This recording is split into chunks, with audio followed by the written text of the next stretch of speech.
Tuhanku, katakan sekali lagi. Oh Tuhan Yesus, kerinduan hatiku, mutiara yang ternilai harta milikku. Keindahanmu memudahkan dunia, di matamu engkau berharga, di matamu engkau bermulia. Katakan sekali lagi. Di matamu engkau termulia. Kita berikan kemuliaan bagi Tuhan Yesus. Haleluya. Bapa di surga, terima kasih Engkau sudah mengumpulkan kami umat-umat-Mu di tempat ini untuk kami bersekutu dengan Bapa, dan kami bawa korban syukur kami lewat pujian penyembahan yang berkenan menjadi dupa yang harum di hadapan Tuhan. Terima kasih buat kebaikan, kemurahan, pemeliharaan Tuhan dalam hidup kami hingga kami boleh ada sebagaimana kami ada saat ini. Terlebih kemurahan Tuhan memberikan kesempatan kepada kami hari ini untuk mendengarkan kebenaran firman-Mu, di mana firman-Mu ini akan menuntun memimpin hidup kami supaya kami berjalan sesuai rencana kehendak Bapa. Oleh karena itu Tuhan, berbicaralah kepada setiap kami melalui kebenaran firman-Mu yang disampaikan pada sore hari ini. Kami siap untuk mendengarkannya. Bapa, kami sambut firman-Mu dengan penuh ucapan syukur. Dalam nama Tuhan Yesus kami berdoa. Haleluya. Yang percaya bersama-sama kita katakan amin. Kita berikan kemuliaan bagi Tuhan sekali lagi. Silakan duduk Bapak Ibu. Shalom. Haleluya, puji Tuhan. Kita mau belajar kebenaran firman Tuhan kembali. Amin. Kebenaran firman Tuhan pada sore hari ini adalah temanya penting, mendesak, dan darurat. Ya, penting, mendesak, dan darurat. Nanti Anda akan ngerti maksudnya apa. Kok penting, mendesak, dan darurat? Fokus menuju langit baru dan bumi baru. Ya, saya ulangi, temanya hari ini adalah penting, mendesak, dan darurat. Fokus menuju langit baru dan bumi baru. Kenapa dikatakan penting, mendesak, dan darurat? Adalah karena setiap kita pasti mati. Makanya hal ini disampaikan dengan tema penting, mendesak, dan darurat. Firman Tuhan 2 Petrus pasal 3 ayat 9 sampai 15.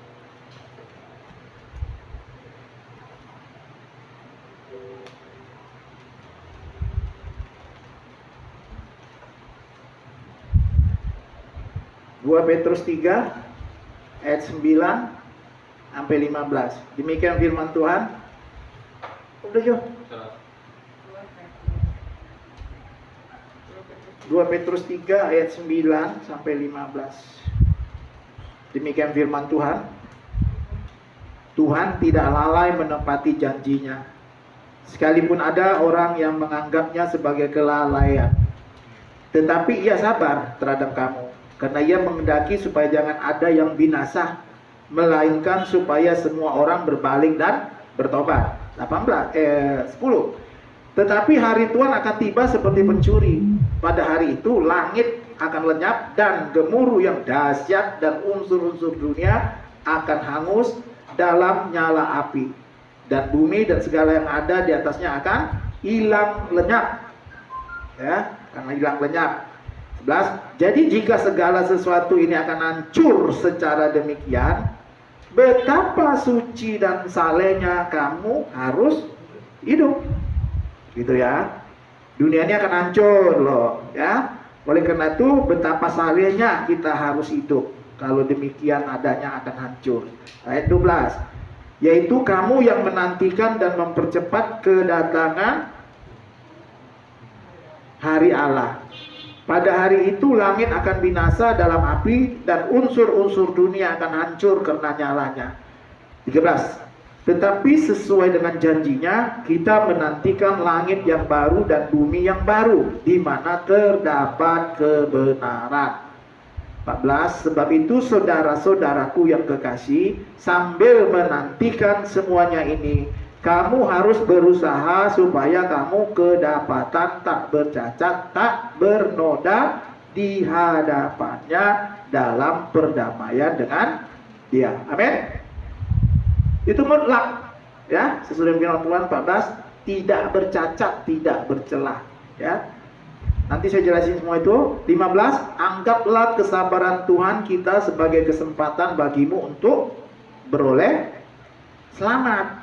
Seperti juga Paulus, saudara kita yang kekasih, telah menulis kepadamu menurut hikmat yang dikaruniakan kepadanya. Amin. Buka lagi Wahyu 21 ayat 1 dan 2.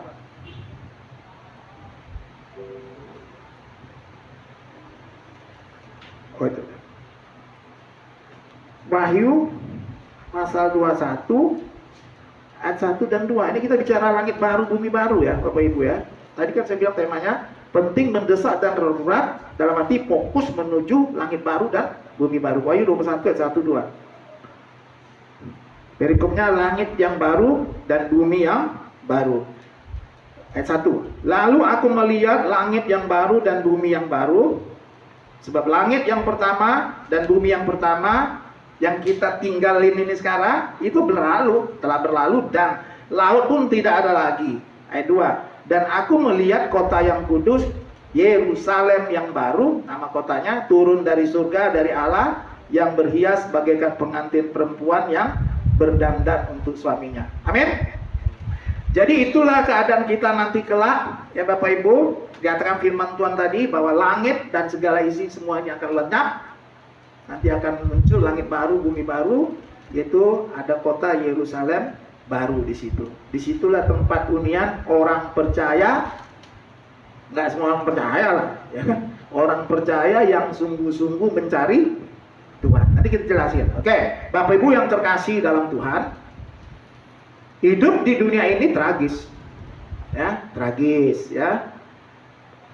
Tapi orang masih terlena dengan hidup di dunia ini karena dia ingin menikmati bumi ini senikmat mungkin, berbahagia dengan keadaan dunia. Tapi saya mau katakan, mendengarkan kebenaran firman Tuhan tadi, kita bisa katakan hidup kita ini tragis. Kenapa? Loh, kita di bumi ini hanya menantikan dan menunggu 4 hal kok. Yang kita tunggu dan kita nantikan hidup di bumi apa? Masalah. Yang pertama itu masalah, datang dan pergi, dan silih berganti. Nggak ada masalah sekali dalam itu. Datang, pergi, silih berganti. Hanya itu kan tragis. Itu yang pertama. Hidup di bumi ini hanya menantikan dan menunggu. Yang pertama itu masalah, ya kan? Tuh, camkan lo. Yang kedua, apa yang kita tunggu nantikan hidup di bumi ini yang tragis ini? Sakit. Datang dan pergi juga kan, silih berganti. Sakit, udah pasti. Coba, ada nggak yang nggak pernah sakit di sini? Nggak ada. Itulah tragisnya hidup di bumi ini. Yang ketiga apa? Yang kita nantikan, kita tunggu nanti hidup di bumi ini. Tua. Pasti tua. Nggak ada orang semakin muda. Tua. Benar ya? Yang ketiga. Yang keempat, Pak, yang kita nanti dan kita tunggukan di bumi ini, makanya saya bilang hidup di bumi ini tragis, apa? Mati. Itu udah pasti. Mati. Kematian.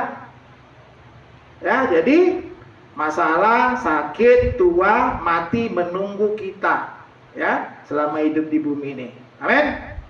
Nggak bisa kita elakkan, nggak bisa kita menghindar. Itu udah pasti. Nah, yang menjadi pertanyaan kita pada sore hari ini adalah, setelah mati bagaimana? Nah, itu kita harus belajar itu. Itu kan tadi bicara tentang di bumi kan? Masalah, sakit, tua, mati. Nah, pertanyaannya setelah mati bagaimana? Kalau setelah mati kan kita bicara tentang di kekekalan, dunia akan datang, dunia yang sesungguhnya. Nah, setelah mati bagaimana? Nah, ini yang mau kita bahas, ya. Yang tadi itu kan bicara hidup di dunia fana. Nah, hidup dunia akan datang, kekekalan. Nggak bertepi loh, nggak ada ujungnya hidup yang akan datang. Selama-lamanya. Nah, pertanyaannya setelah mati di bumi ini bagaimana? Ya, setelah mati di bumi ini Anda harus tahu, kita harus mempertanggungjawabkan hidup kita selama di bumi. Roma 14 ayat 12. Kita harus mempertanggungjawabkan hidup kita selama di bumi ini. Roma 14 ayat 12. 12. Ayat 12 ya. Coba. Oke, demikian firman Tuhan. Demikianlah setiap orang di antara kita akan memberi apa? Bertanggungan jawab tentang dirimu sendiri kepada Allah. Jelas ya? Saya ulang ya nih. Kaget kali kamu mendengarkannya.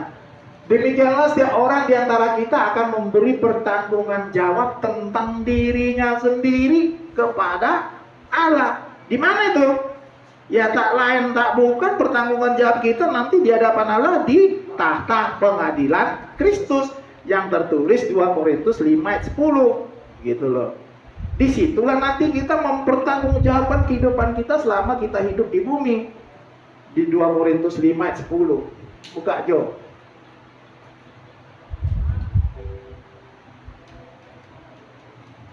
Dua Kor 5 ayat 10.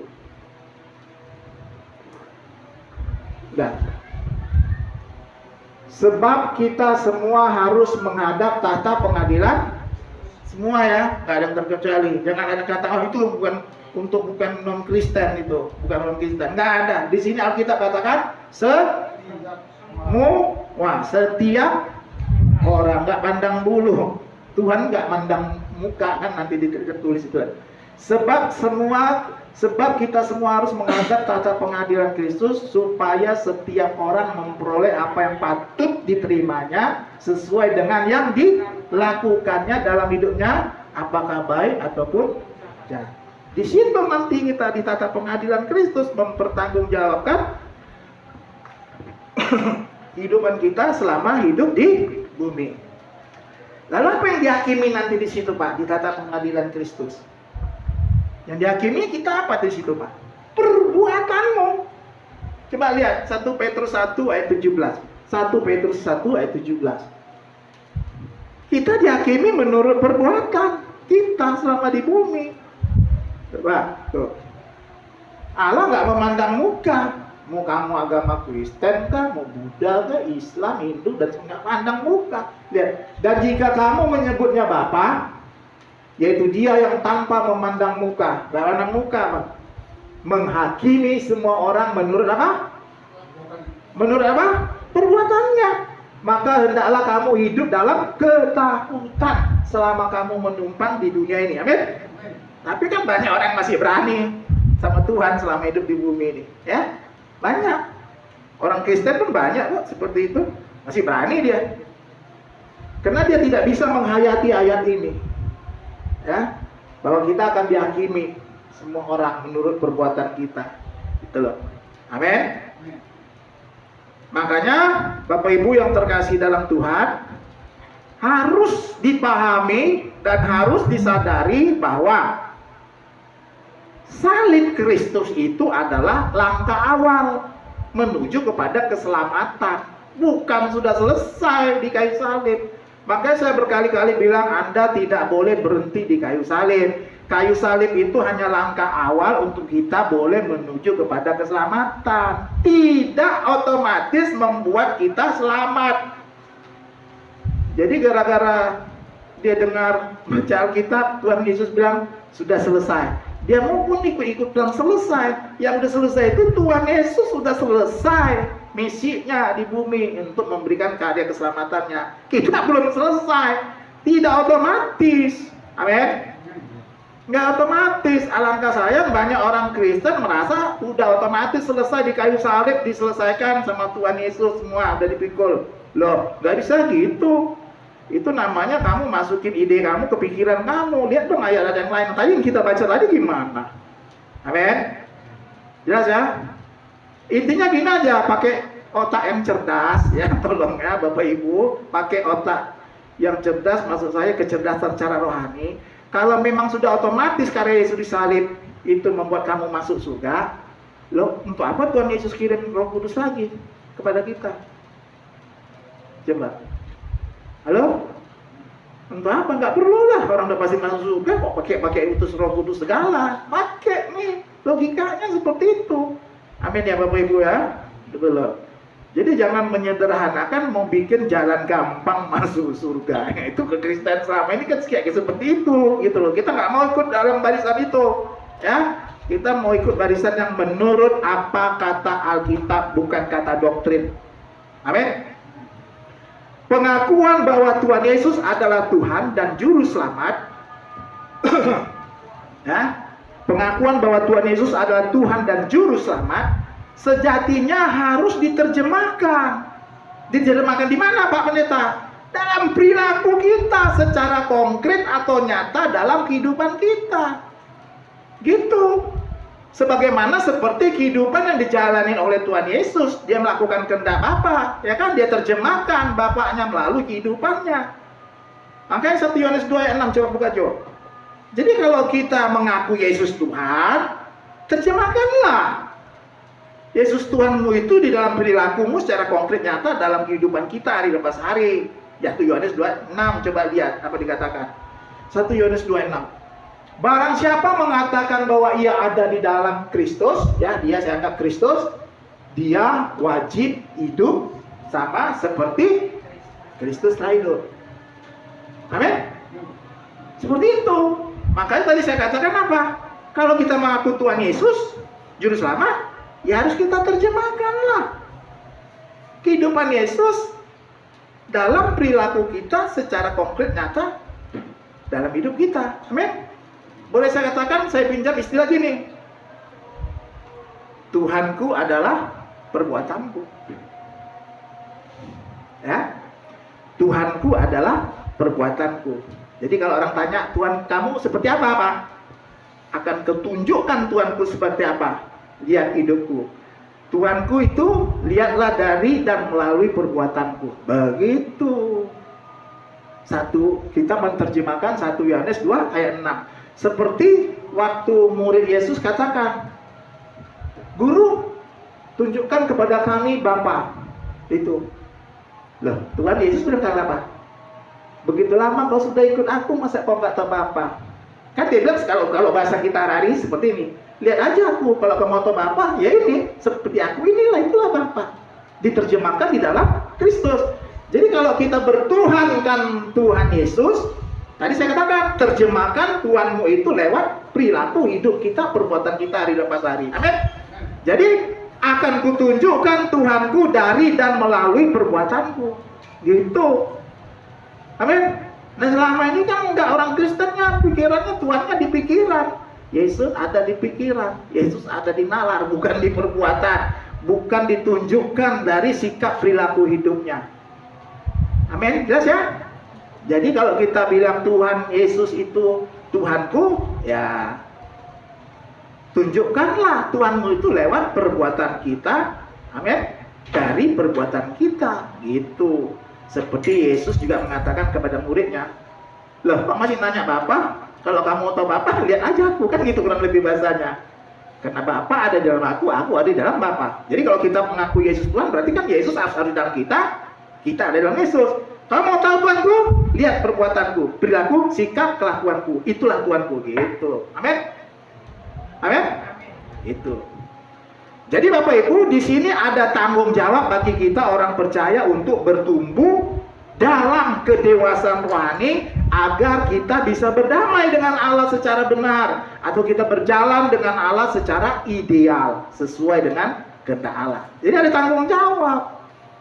Bukan selesai disalib, berhenti disalib, enggak. Ada tanggung jawab bagi kita untuk kita bertumbuh dalam kedewasaan rohani supaya kita berdamai dengan Allah secara benar, gitu loh.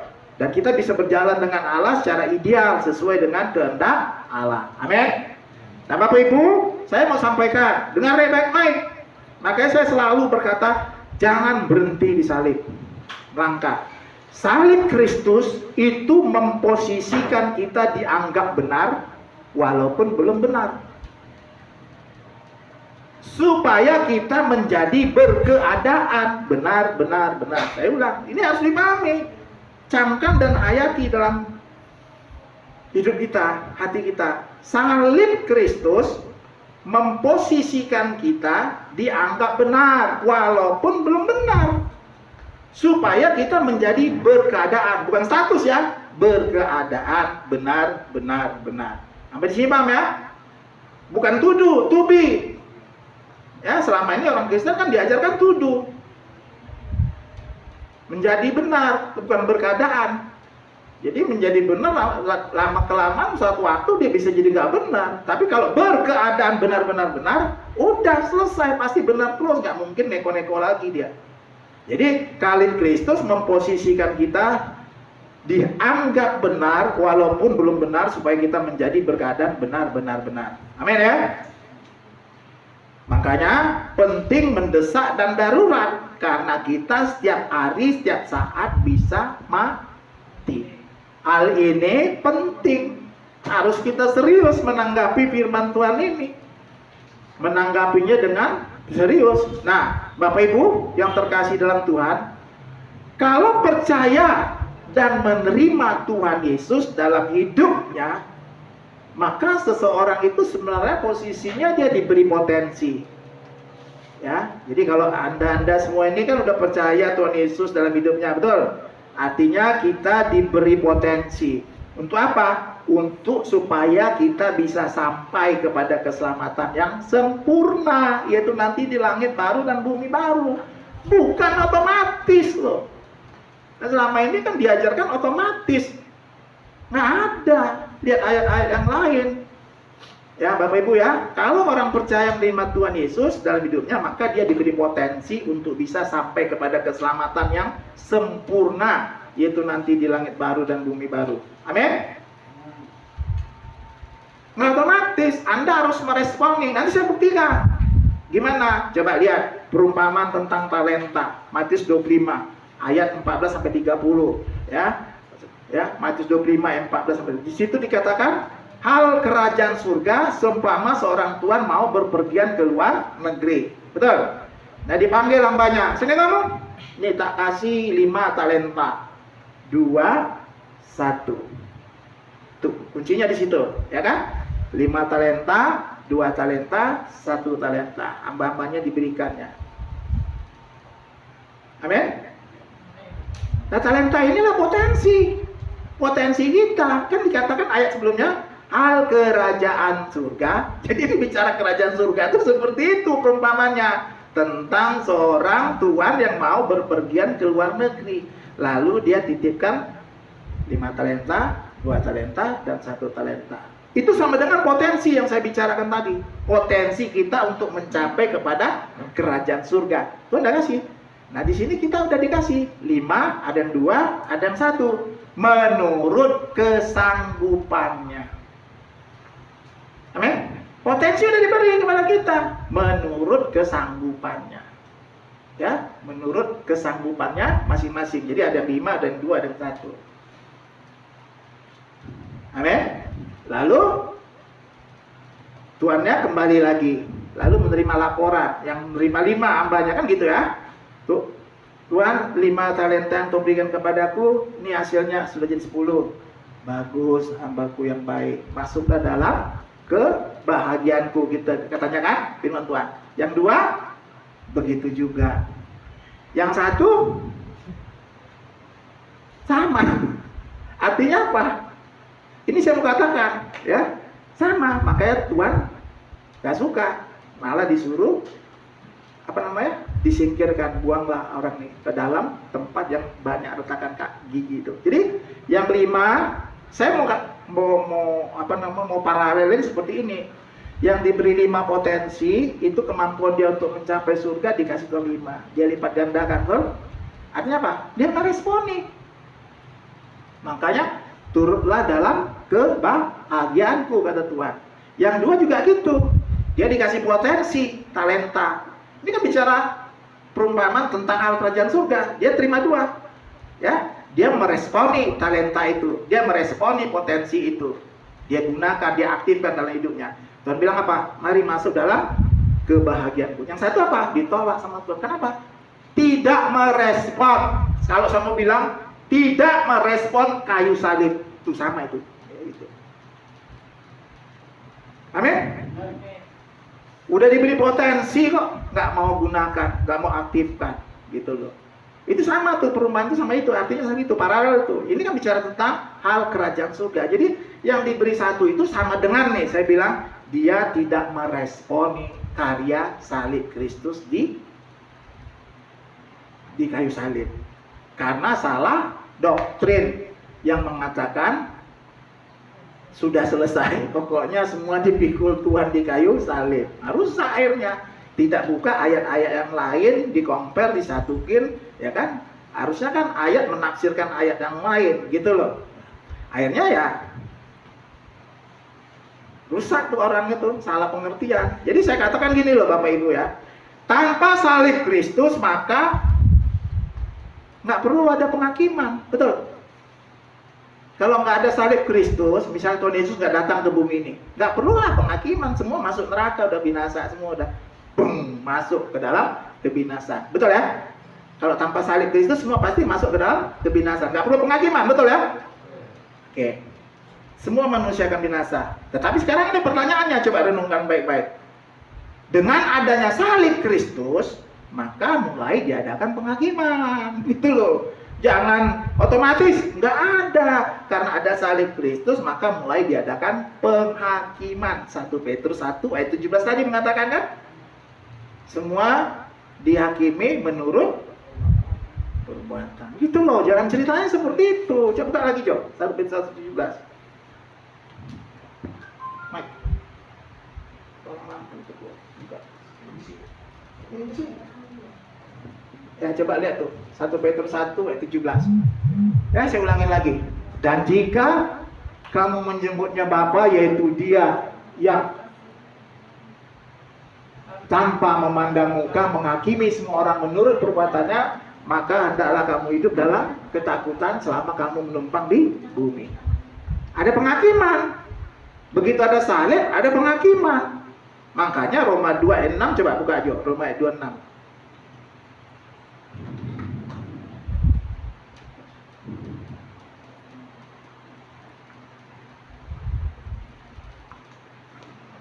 Roma 2 ayat 6, coba. Tuh. Dia akan membalas setiap orang menurut apa? Menurut perbuatannya, ada penghakiman.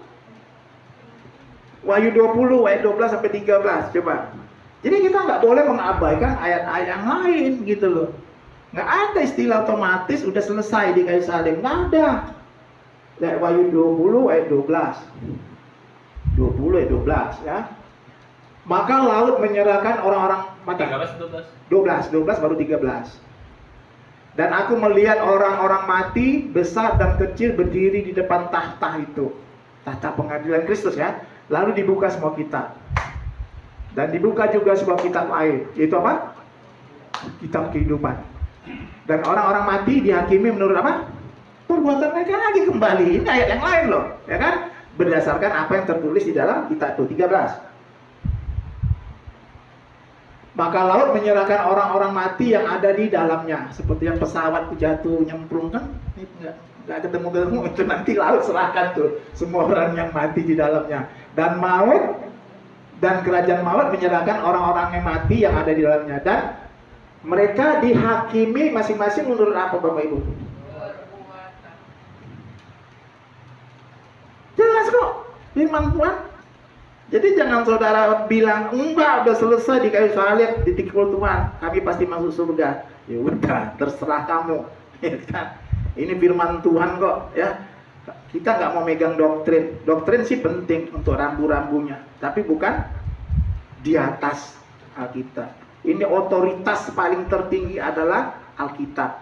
Nggak boleh doktrin mengalahkan Alkitab. Apa kata Alkitab? Ya itulah, gitu loh. Amin. Jadi Bapak Ibu, maka dari itu diperlukan untuk meresponi karya salib Kristus dengan tanggung jawab, yaitu apa? Berupa tindakan konkret nyata dalam hidup kita. Jadi harus ada respon, tanggung jawab. Jangan kayak orang yang diberi 1 talenta nggak ngeresponi, diem aja, udah pasti kok, udah selamat masuk surga. Ya udah terserah, ya kan? Kita harus seperti orang yang dapat 5 talenta dan 2 talenta. Amin. Ya, respon dengan tanggung jawab. Ya. Berupa apa itu kira-kira responnya? Ya jelas Alkitab katakan mengerjakan keselamatan dengan tabur dan bentar. Ya kerjakan. Lalu apa lagi dikatakan Alkitab Matius 7:21? Melakukan kehendak Bapa. Ya lakukan. Respon itu namanya. Mengumpulkan harta di surga. Artinya kita pindahkan hati kita ke surga mulai saat ini di bumi. Yaitu kita caranya meresponi salib. Terus kata firman Tuhan apa? Kuduslah kamu sebab aku kudus. Hidup kudus, tak bercacat, tak tercela. Itulah tindakan nyata konkret dalam hidup kita yang menyatakan mewujudkan kita sebagai orang yang meresponi karya salib Kristus. Amin. Dengar baik-baik ya Bapak Ibu, semua itu kita lakukan sebagai respon atas karya salib Kristus, bukan mau mencari selamat. Enggak kan? Kristus kita binasa, udah pasti. Perbuatan baik apapun yang kau lakukan tanpa Kristus binasa. Jadi respon kita terhadap karya salib itu kita seperti itu tadi saya katakan kan, mengerjakan keselamatan. Banyaklah dia mengumpulkan harta di surga, melakukan kehendak Bapa, hidup kudus tak bercela. Semuanya itu kita lakukan sebagai respon atas karya Yesus di salib Kristus. Untuk apa? Guna untuk kita bisa menemukan kembali kemuliaan Allah yang hilang dalam diri kita manusia. Sejak kita jatuh dalam dosa, Adam jatuh dalam dosa kan telah kehilangan kemuliaan Allah. Kan Alkitab berkata gitu. Artinya bukan kehilangan ya, sebenarnya kekurangan. Jadi ada yang kurang dalam hidup kita ini sejak manusia jatuh dalam dosa. Apa itu kekurangannya? Ya kamu nggak bisa mampu lagi berpikir seperti Allah berpikir. Kurang sampai harusnya bisa. Gara-gara dosa Adam nggak bisa. Ya, terus kita kurang juga kemampuan kita untuk berperasaan seperti Allah berperasaan. Yang seperti ditulis Filipi 2 ayat 5 itu, gitu loh. Jadi kita meresponi karya salib itu guna apa? Guna kita bisa mencapai kembali kekurangan itu, akibat dosa, supaya kita bisa mengenakan pikiran dan perasaan yang terdapat juga dalam Kristus. Tuh. Mana jauh itu? Filipi 2 ayat 5. Tuh, hendaklah kamu dalam hidupmu bersama menaruh pikiran dan perasaan yang terdapat juga dalam Kristus Yesus, supaya kita punya kemampuan. Makanya kita harus responi karya Yesus salib. Yesus di salib itu berupa yang tadi saya bilang itu loh, kumpulan harta di surga dan sebagainya bla bla bla bla. Bukan berarti itu kita lakukan untuk mendapatkan keselamatan. Enggak, tanpa Kristus semua binasa, gitu loh. Jangan curiga, karena ada orang curiga, keselamatan plus katanya, tanpa perbuatan. Ya udah, enggak gitu loh. Perbuatan baik apapun kita lakukan tidak menyelamatkan. Tapi karena Tuhan Yesus karyanya disalib, kita harus meresponinya itu. Guna apa? Supaya kita bisa mencapai kembali kemuliaan Allah yang kurang dalam hidup kita. Amin ya? Juga supaya agar seseorang dapat mencapai standar kesucian Allah. Jadi kalau Anda nggak meresponi kayu salib dengan sikap yang tadi saya bilang itu loh, banyak ya, seperti mengerjakan keselamatan, melakukan kehendak Bapa, mengumpulkan surga, hidup kudus tak ada bercela, kita nggak punya kemampuan lagi untuk mencapai kesucian Allah.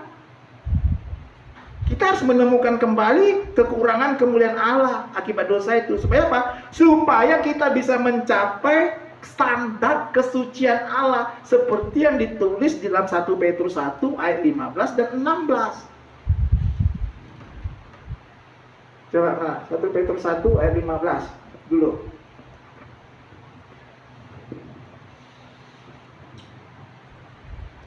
Tuh, tetapi hendaklah kamu menjadi kudus di dalam seluruh hidupmu, sama seperti Dia yang kudus yang telah memanggil kamu. Ayat 16. Sebab ada tertulis, kuduslah kamu. Ini firman Tuhan yang berkata, kuduslah. Di Ulangan juga ada nih ayat, di Perjanjian Lama juga ada ya nih. Saya lupa ditawar itu. Kuduslah kamu sebab aku kudus. Itu Tuhan katakan gitu. Kuduslah kamu sebab aku kudus. Ngerti nggak maksudnya itu? Kuduslah kamu sebab kamu kudus. Tuhan hendak memberikan pengertian kepada kita bahwa kekudusanmu itu harus mencapai standar kekudusan. Kan dia bilang, kan dia mengacu ke kekudusan. Kuduslah kamu sebab aku kudus. Jadi maksud Tuhan mengacu kepada standar kekudusan Allah. Jadi bukan standar kekudusan orang-orang dunia pikir.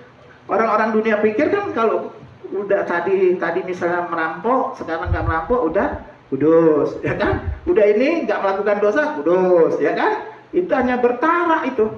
Suatu waktu dia nanti pasti buat dosa lagi. Karena hanya statusnya aja, bukan berkeadaan. Tapi kalau kita berkeadaan, kuduslah kamu sebab aku kudus, mencapai standar kekudusan Allah, maka kita berkeadaan kekudusannya seperti Allah. Gitu loh. Jadi ayat ini 1 Petrus 1:16, kuduslah kamu sebab aku kudus, itu mengacu kepada kekudusan Allah. Artinya kita harus sampai mencapai tingkat kekudusan Allah. Saya buktikan, Ibrani 12 ayat 10. Ibrani 12 ayat 10.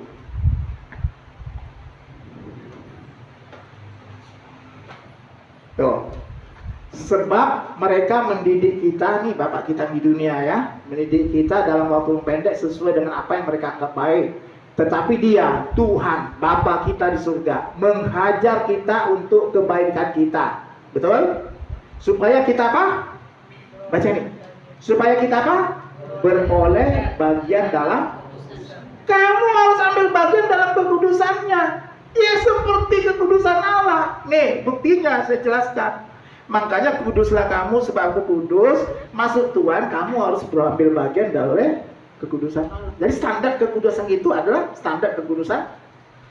Ini bagian dalam kekudusan Allah.